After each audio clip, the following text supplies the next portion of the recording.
Hey friends, welcome to video number 2 regarding barriers to communication and methods to overcome them.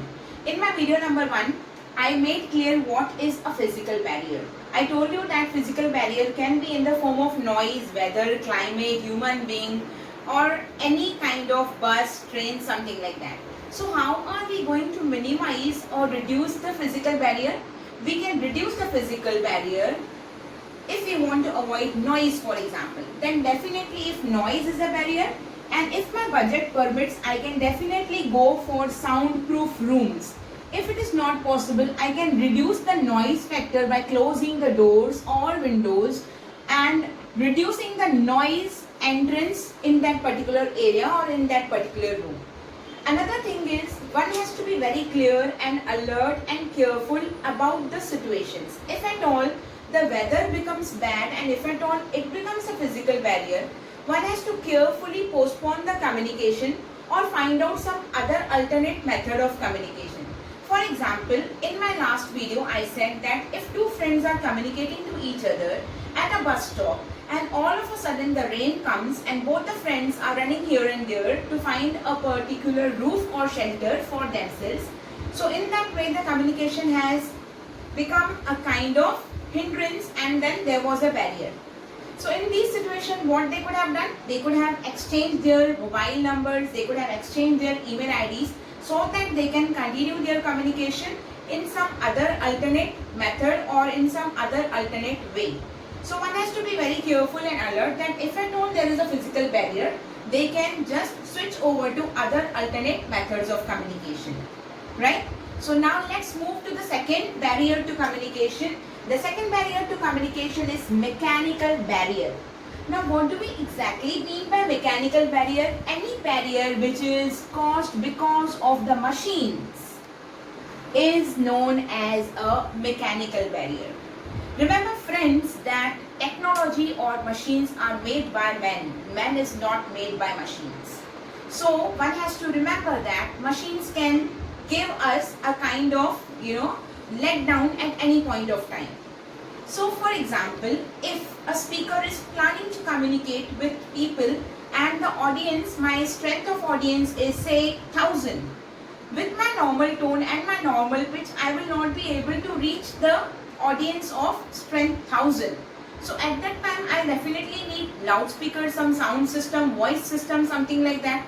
And at the 11th hour, if my mic system, sound system, speaker system fails, I will not be able to reach my audience. So this kind of barrier which is caused because of the machines can be a mechanical barrier.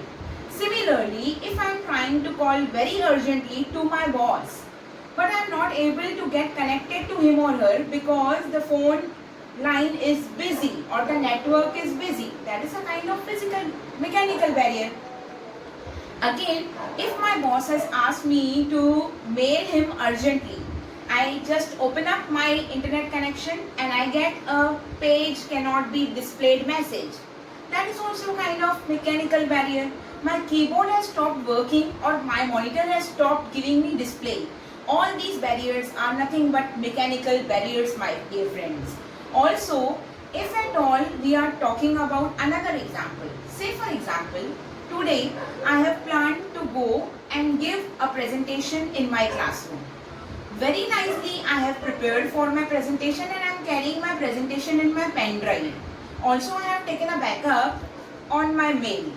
Now when I enter in classroom and I just insert my pen drive in the laptop, I get a message that the pen drive slot has been disabled.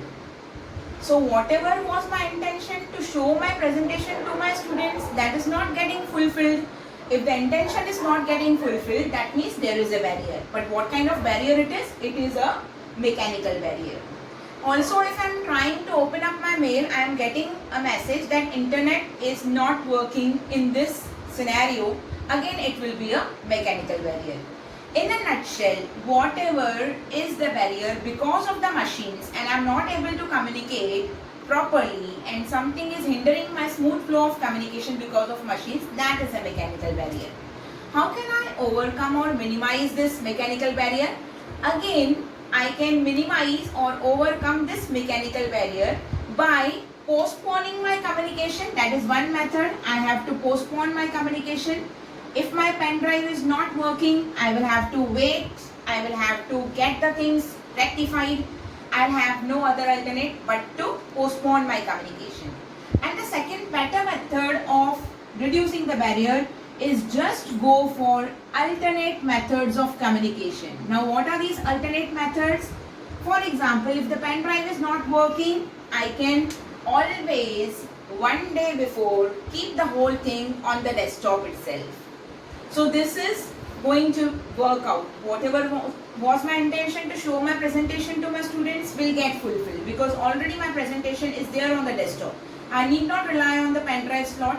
I need not rely at that time on the internet connection. So we can always have a kind of backup or alternate methods, and the next thing is we can always postpone our communication. This is what is a mechanical barrier. We'll talk about the remaining barriers in my upcoming video. Thank you so much. Happy learning.